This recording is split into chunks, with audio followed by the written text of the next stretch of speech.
Saludos cordiales a toda nuestra audiencia. Les damos la más cordial bienvenida a este boletín informativo detallado, un análisis a fondo dedicado a examinar con rigor y serenidad los acontecimientos actuales que están moldeando nuestro panorama global. Es un privilegio estar aquí en la mesa de análisis. El privilegio es mutuo. Antes de comenzar, debemos mencionar que este programa está patrocinado por ProWave AI y generado por Estilo News, la aplicación de noticias impulsada por inteligencia artificial. Así es. El titular que encabeza nuestra emisión de hoy es «Líderes de África Occidental impulsan la estabilidad y la seguridad frente a los terroristas».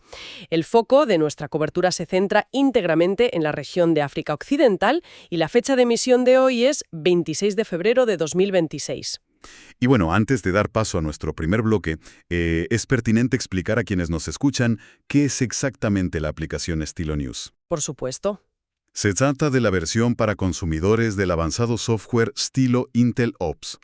Para ponerlo en perspectiva, esta es una plataforma diseñada originariamente para gestionar operaciones a nivel empresarial, gubernamental y de inteligencia militar. Lo cual resulta pues sumamente destacable. Significa que nuestra audiencia tiene ahora un acceso único a una herramienta tecnológica que estaba reservada exclusivamente para apoyar a los altos responsables en la toma de decisiones estratégicas a escala global. Totalmente. Nuestra misión en el programa de hoy es proveer un resumen estructurado, claro y sobre todo exento de cualquier tipo de alarmismo sobre las últimas 2 semanas de eventos en África Occidental. Exactamente. Nuestra intención es diseccionar los patrones emergentes y evaluar los impactos a nivel local, nacional e internacional. Y sin ningún tipo de sesgo. Desde luego. Identificaremos a los tomadores de decisiones clave en la región y expondremos las diferentes vías de acción que proponen, manteniendo en todo momento una neutralidad estricta. Vale, vamos a desgranar esto. Comenzamos nuestro recorrido abordando la preocupante escalada de tácticas militares y la precaria situación de la seguridad regional. Los datos indican que entre finales de enero y este mes de febrero, África Occidental ha sido el escenario de una ola de ataques que destacan por su alto nivel de coordinación. ¿Y tan alto? Hablemos primero de la República del Níger. Bueno, Níger ha sufrido un impacto considerable. A finales de enero presenciamos un asalto de gran envergadura dirigido contra 2 instalaciones estratégicas en la misma capital, Niamey. El Aeropuerto Internacional Diori El Hamani, si no me equivoco. Ese es uno, y la base aérea 101 es el otro. Este ataque múltiple fue reivindicado formalmente por la organización Estado Islámico. Los informes operativos que manejamos señalan que la respuesta de las fuerzas nigerianas fue sumamente rápida. Lograron abatir a 20 de los atacantes y procedieron al arresto de otros 11 individuos. Efectivamente. Sin embargo, no podemos obviar que el coste humano de esta incursión ha sido notable. Así es. Los comunicados oficiales confirman bajas significativas, no solo entre las filas de los soldados nigerianos, sino también entre los efectivos rusos e italianos que se encontraban desplegados en la zona. Lo cual internacionaliza inmediatamente las repercusiones del incidente. Sin lugar a dudas. Y, lamentablemente, esta inestabilidad se extiende más allá de las fronteras de Níger. Si dirigimos nuestra mirada hacia la vecina Nigeria, el panorama reportado es igualmente severo. Muy severo. Los despachos de noticias han documentado masacres en el estado de Kwara. Estamos hablando de una tragedia en la que más de 176 civiles han sido asesinados por facciones asociadas al grupo Boko Haram. Facciones que están operando desde el refugio que les proporciona el Parque Nacional Kainji. Y a esto debemos sumar un nuevo elemento desestabilizador en el noroeste de Nigeria, concretamente en el estado de Kebbi. El grupo Lakurawa, ¿verdad? Exacto. Se ha registrado una fuerte ofensiva liderada por este grupo yihadista de reciente aparición, denominado Lakurawa. Han ejecutado ataques sistemáticos contra múltiples aldeas, complicando aún más los esfuerzos de contrainsurgencia del ejército nigeriano. Para contextualizar estas amenazas a quienes nos sintonizan, resulta vital entender no solo a quiénes se enfrentan los estados, sino cómo lo están haciendo. Ese es el punto clave. Mencionábamos al Estado Islámico y a nuevas facciones, pero los informes también destacan las operaciones de la filial de Al-Qaeda conocida por sus siglas JNIM y de la provincia de África Occidental del Estado Islámico, o ISAP. Y aquí es donde la naturaleza del conflicto parece estar dando un giro tecnológico sin precedentes. Lo fascinante de esto es observar con detenimiento la evolución de sus arsenales. Estamos presenciando cómo grupos no estatales, que históricamente dependían de armamento ligero convencional, están implementando un uso táctico y emergente de drones comerciales. Drones comerciales de bajo coste. Es decir, dispositivos que cualquier ciudadano podría adquirir en una tienda de electrónica. Resulta verdaderamente notable cómo adaptan esta tecnología de consumo masivo para fines bélicos. Según nuestros datos, no se limitan a usarlos para reconocimiento. No, en absoluto. Los están equipando con artefactos explosivos improvisados. Y no se detiene ahí. Cuéntenos más sobre esa evolución. Los análisis de inteligencia militar subrayan la integración de herramientas de inteligencia artificial en estos drones comerciales. El objetivo es doble. Primero, evadir los sistemas de detección electrónicos de los ejércitos regulares. Y segundo, imagino que aumentar su eficacia. Aumentar drásticamente su letalidad mediante la selección automatizada de objetivos. Diversos analistas militares ya han comenzado a describir esta táctica de manera formal como una guerra desde los cielos. Es un cambio de paradigma total para la seguridad nacional e internacional. Ahora bien, es nuestro deber informar sobre el impacto tangible que esta violencia genera en la infraestructura civil y en el día a día de las comunidades locales. Desde luego, el coste civil es altísimo. De manera completamente objetiva, las agencias humanitarias reportan un deterioro acelerado de la vida cotidiana. Las incursiones de estos grupos han forzado el cierre sistemático de mercados vitales para la economía de subsistencia. Y también de centros educativos. Así es, interrumpiendo la educación de miles de menores. Además de registrar los desplazamientos masivos de población y el trauma psicológico profundo que se está sentando en estas comunidades. Hay un ejemplo muy ilustrativo de cómo la inseguridad paraliza la vida cultural y económica, y lo encontramos en el histórico Festival de Pesca de Argungu en Nigeria. Un evento de grandísima importancia tradicional y turística. Pues ha visto su escala drásticamente reducida, sufriendo cancelaciones de actividades principales debido al temor a posibles atentados. Frente a esta inmensa presión, los gobiernos estatales se han visto abocados a lanzar contraofensivas de gran magnitud, como es el caso de Nigeria, con la Operación Savannah Shield. Exactamente.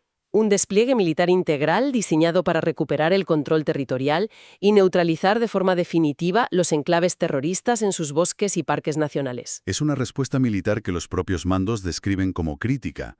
No obstante, las operaciones sobre el terreno se ven profundamente condicionadas por las complejas dinámicas políticas de la región. Lo cual nos obliga a pasar a nuestro segundo bloque analítico, la reconfiguración geopolítica y diplomática de África Occidental. El panorama institucional ha sufrido lo que muchos diplomáticos califican de fractura histórica. Nos referimos naturalmente al cisma formal dentro de la Comunidad Económica de Estados de África Occidental, ampliamente conocida por su acrónimo CEDEAO. Se trata del bloque político y económico más importante de la región. Así era. Recientemente, Níger, Malí y Burkina Faso, naciones actualmente gobernadas por juntas militares, han hecho efectiva su salida de esta organización para constituir una nueva entidad, la Alianza de los Estados del Sahel, o AES. Las implicaciones de esta ruptura van mucho más allá de lo puramente retórico o diplomático. ¿Ya se están materializando en las fronteras? ¿En qué sentido exactamente? Los despachos fronterizos detallan que la nueva alianza, la AES, ha comenzado a implementar sus propias tarjetas de identidad biométricas y a establecer controles aduaneros estrictos entre sus territorios y los países que permanecen en la CEDEAO. Para que nuestra audiencia visualice el impacto de esto, estamos hablando del fin del histórico libre movimiento de personas y mercancías. Totalmente. Un comerciante transfronterizo que durante décadas cruzaba de un país a otro con total normalidad, amparado por los protocolos de la CEDEAO, ahora se enfrenta a nuevas barreras burocráticas. Esto incrementa de manera inevitable los costes de transporte y genera un clima de incertidumbre económica para la población civil. En este punto, es imperativo que presentemos las perspectivas de los líderes involucrados con estricta neutralidad. Por supuesto. Los líderes militares que conforman la Alianza de los Estados del Sahel argumentan públicamente que su separación de la CEDEAO es un acto irrenunciable para garantizar su soberanía nacional. Fundamentan su postura en un rechazo frontal a lo que ellos perciben como injerencias de potencias extranjeras y a dinámicas que califican de neocoloniales dentro del bloque original. Por el otro lado, debemos exponer la perspectiva institucional de la CEDEAO.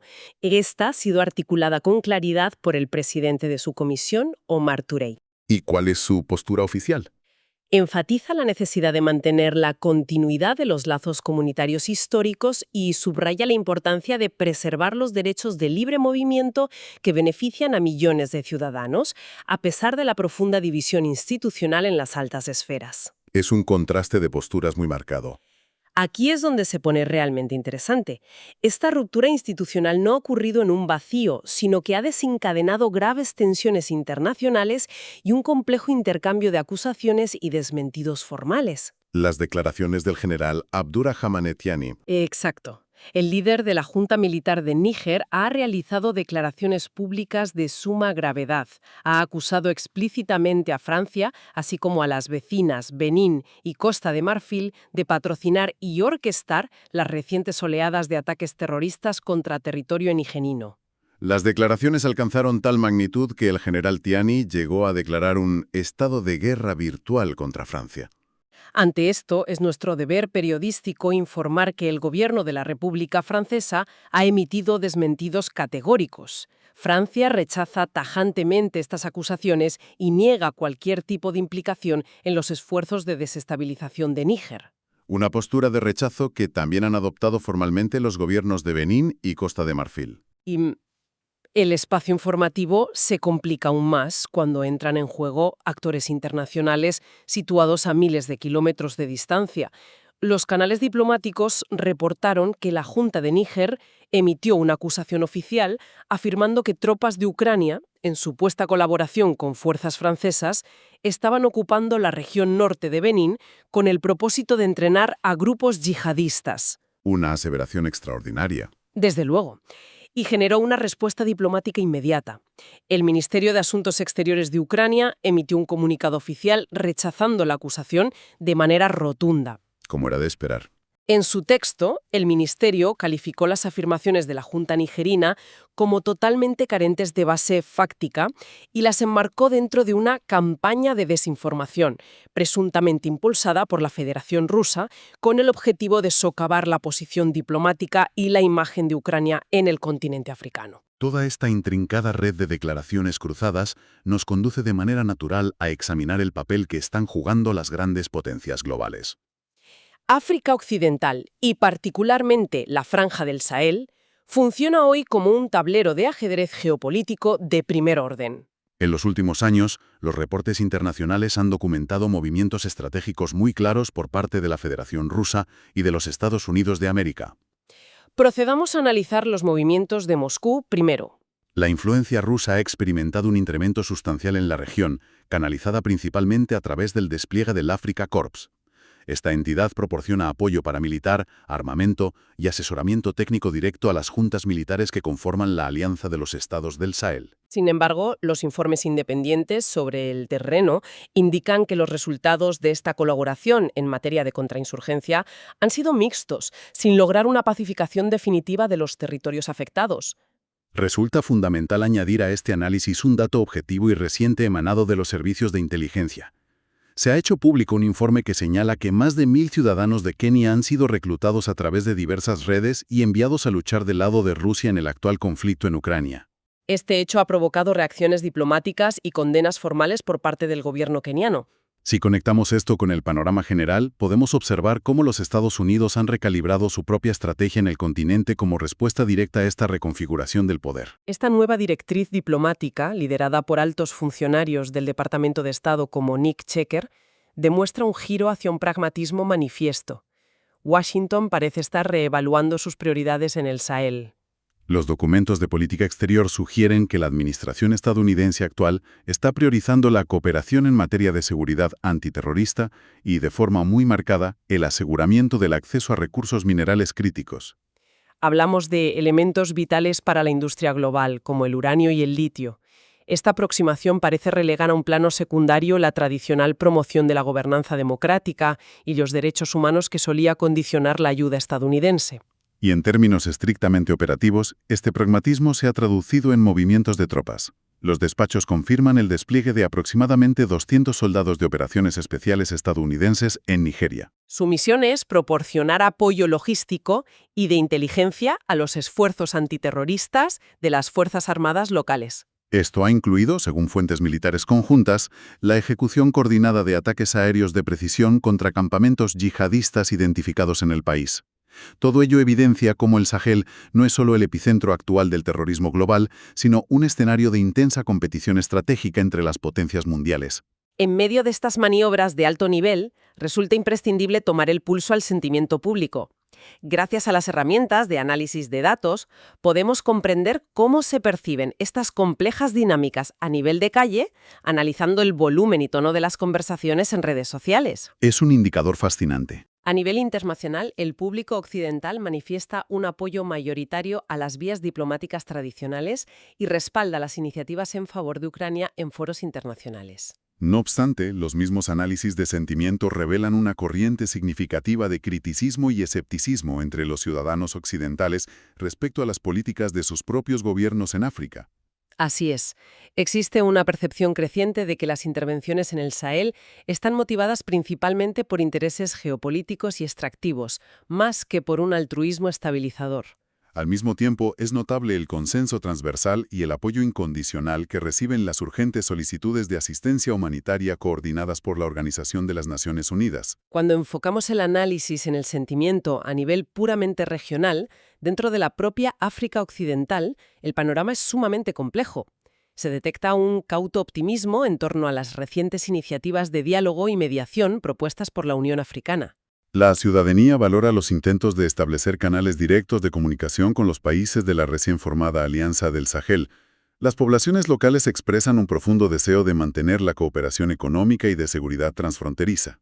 Pero, simultáneamente, los monitoreos de opinión muestran una preocupación palpable, casi un temor, ante la fragmentación de la región.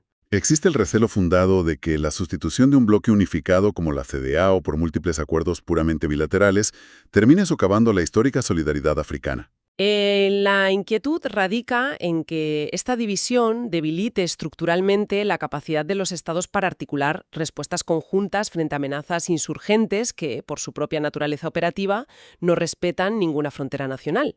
Ese análisis sobre la cooperación nos sirve de puente perfecto para adentrarnos en nuestro último gran bloque del día: la economía, la gestión de los recursos y las perspectivas futuras de la región.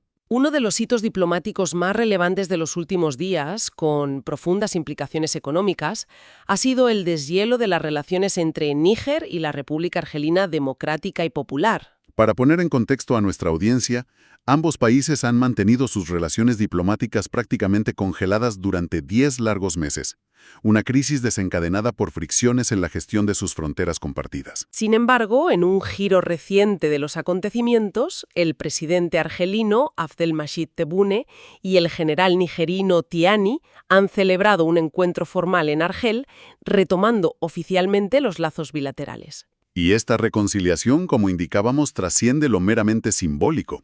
Trae consigo la reactivación inmediata de proyectos de infraestructura de escala monumental que tienen el potencial de impactar la economía energética global. El más prominente de todos ellos es el relanzamiento del gasoducto transsahariano, conocido por sus siglas en inglés TSGP. Estamos hablando de un proyecto de ingeniería colosal. El plan contempla la construcción de una infraestructura de más de 4.000 kilómetros de longitud. Su propósito es transportar vastas cantidades de gas natural extraído en Nigeria, atravesando el territorio de Níger y recorriendo toda Argelia, para finalmente conectarse con las redes de exportación hacia los mercados de Europa. Según los comunicados conjuntos recientes, los trabajos para la construcción de los tramos pendientes se reanudarán inmediatamente después de la festividad del Ramadán de este año 2026. Además de estas macropolíticas energéticas, se están tomando medidas para estimular la economía a una escala más local. Los boletines financieros recogen la reciente apertura de una agencia auxiliar del Banco Central de los Estados de África Occidental, el BCAO, en la región nigeriana de Tajua. Esta instalación tiene como mandato explícito impulsar el comercio local, dotar de liquidez a los mercados regionales y facilitar una mayor inclusión financiera para la población de la zona. Entonces, ¿qué significa todo esto? Si nos alejamos un momento de los titulares diarios, ¿cómo impactan todas estas dinámicas económicas, políticas y de seguridad en el funcionamiento práctico de la cadena de suministro a nivel global? Significa, fundamentalmente, que la región del Sahel se encuentra transitando por un delicadísimo equilibrio entre la explotación soberana de sus recursos y la inestabilidad crónica. Por un lado, observamos los esfuerzos asertivos de los estados por recuperar el control total sobre sus materias primas. El ejemplo más claro es la decisión de la Junta Militar de Níger de nacionalizar sus ricas minas de uranio. Una acción que ha provocado severas fricciones diplomáticas y ha desembocado en una demanda legal en curso contra la corporación multinacional francesa Orano. Las autoridades nigerianas alegan negligencia operativa y daños ecológicos continuados en sus territorios. Y por otro lado, mientras se dirimen estos contenciosos multimillonarios, la base misma de la supervivencia ciudadana se encuentra amenazada. La seguridad alimentaria está bajo una presión que podríamos calificar de extrema. Ecológica que ha requerido la movilización de fondos de emergencia. Así es. La Unión Económica y Monetaria de África Occidental, la UEMOA, ha tenido que aprobar un paquete de apoyo financiero extraordinario de 100 millones de francos CFA para asistir a Malí en las labores de mitigación y protección de las cosechas. A este desastre natural se suma el factor humano. La constante violencia de los grupos armados que mencionamos al principio del programa ha provocado una severa ralentización del vital comercio transfronterizo de cereales provenientes de Nigeria. Una interrupción de las rutas comerciales tradicionales que amenaza con disparar los precios de los alimentos básicos y agravar exponencialmente los índices de desnutrición en toda la franja del Sahel. En resumen, para la cadena de suministro global, esta convergencia de factores significa que tanto el flujo de energía hacia Europa como el abastecimiento de minerales estratégicos para la industria tecnológica y la estabilidad humanitaria de millones de personas están sujetos a una volatilidad extrema en el corto y medio plazo. A la luz de todos los datos expuestos en este boletín informativo, hemos identificado varios vectores que requerirán una vigilancia continua durante el transcurso del año 2026. En primer lugar, la carrera armamentística a nivel táctico. Habrá que monitorizar el desarrollo acelerado y la implementación de tecnología antidrones por parte de los ejércitos regulares en África Occidental. Esta es una respuesta tecnológica y doctrinal imperativa frente a las nuevas tácticas insurgentes que operan desde el aire. Asimismo, nuestros analistas sugieren seguir muy de cerca la implementación gradual de las nuevas identificaciones biométricas de la Alianza de los Estados del Sahel. Este es un proceso estructural proyectado para completarse hacia el año 2030. Y será crucial evaluar cómo esta nueva arquitectura fronteriza reconfigurará definitivamente los patrones de comercio regional y los flujos migratorios internos. Por último, la atención de la comunidad internacional estará puesta de forma ineludible en las próximas cumbres diplomáticas lideradas por la Unión Africana. Estos encuentros representarán los esfuerzos de mediación institucionales más relevantes para intentar restaurar algún grado de cohesión y estabilidad en la región. Completamente de acuerdo. Con este apunte concluimos la fase estrictamente analítica de nuestra emisión de hoy. Antes de proceder a despedirnos, consideramos nuestro deber detallar cómo se hace posible la recopilación, verificación y síntesis de esta ingente cantidad de información a escala global. Todo este proceso es facilitado por Stylo News. Se trata de una innovadora aplicación, diseñada y disponible tanto para dispositivos móviles como para ordenadores personales. Esta plataforma representa un avance significativo en el procesamiento de datos abiertos. Permite a los individuos descargar y personalizar por completo boletines informativos diarios, ofreciendo a los usuarios civiles un nivel de profundidad analítica y de estructura organizativa comparable al de los informes de inteligencia de nivel estatal. La aplicación consolida, filtra y procesa en tiempo real la información procedente de cientos de fuentes de noticias tradicionales, agencias de prensa internacionales y flujos de datos de la red social X, poniendo el poder de la información estratégica directamente a su disposición. En efecto, constituye un salto verdaderamente cualitativo en la forma de consumir y comprender la información en un entorno global cada vez más complejo y saturado de datos. Por este motivo, extendemos una invitación formal a nuestra audiencia para que se suscriban a Stylo News. Pueden comenzar a obtener sus noticias bajo demanda, organizadas de manera eficiente y rigurosa gracias a la inteligencia artificial, visitando el portal web oficial en www.stylonews.com. Y ahora, dejando a un lado por un momento la rigurosa formalidad del telediario y la mesa de análisis, queremos tomar la palabra para agradecerles de todo corazón que nos hayan acompañado durante este rato. Sabemos perfectamente que el tiempo de quienes nos escuchan es sumamente valioso y nos hace muchísima ilusión saber que eligen compartirlo con nosotros para mantenerse bien informados sobre los temas que importan. Les animamos a que no duden en escribirnos. Nos encantaría que los sugirieran qué otros temas de actualidad global les gustaría que abordáramos en nuestros próximos análisis a fondo. Nos encanta leer y debatir sus propuestas. Y por supuesto, recuerden seguir Stylo News en todas sus redes sociales favoritas para no perderse absolutamente ninguna actualización. Para finalizar nuestro encuentro de hoy, nos deja una última reflexión. Por supuesto, me gustaría dejar sobre la mesa una reflexión analítica, una interrogante para que nuestra audiencia la considere de cara al desarrollo de los eventos futuros. Hemos analizado detalladamente los hechos, y esto plantea una pregunta importante. Si la tecnología comercial de bajo coste y libre acceso, como los drones civiles combinados con software de inteligencia artificial, está permitiendo a los grupos insurgentes igualar e incluso superar tácticamente el poder aéreo tradicional de los ejércitos nacionales, ¿estamos presenciando ante nuestros propios ojos el fin del histórico monopolio que los estados han mantenido sobre la tecnología militar avanzada?